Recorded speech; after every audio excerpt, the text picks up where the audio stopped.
So you want some homemade fresh bread for breakfast because you're tired of pancakes and waffles, but you don't want to wait 3 hours to have the bread ready.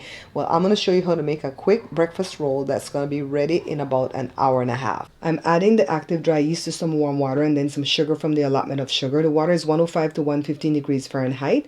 I've added the rest of the sugar to the flour.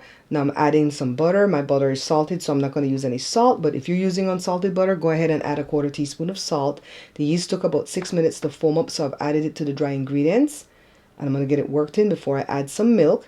The original recipe calls for evaporated milk, but I'm using lactose-free milk because I want to eat some of it. You can definitely use just regular whole milk, all right?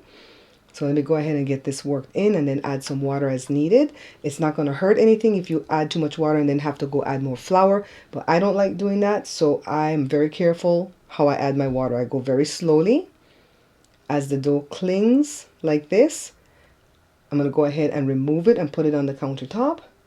And then I'm going to knead until it's smooth, okay? It's not going to be very long. So this dough is not going to rise twice, only once.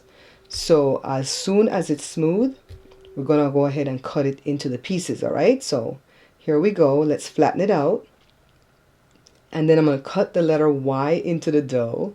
So this is the top part of the Y, then the tail, and then cut these pieces apart. And that's how you get 5 equal pieces.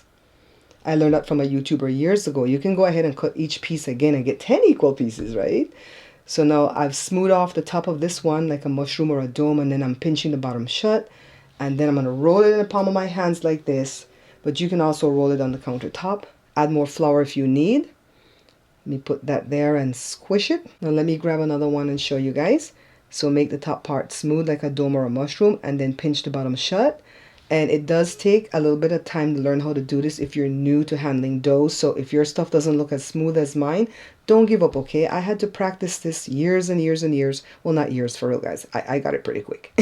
I think I just have a gift to deal with dough. I don't know why. I don't know where it came from. You know what? I know where it came from. My mom's Auntie Nem, you know, they could all handle dough. So I think it's a genetic thing, guys. But don't give up, okay?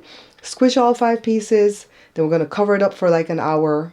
And then we're going to bake them at 350 for half hour, okay? They only raised once, guys. Now let's cut one open. Let's see how it looks. Ooh, beautiful.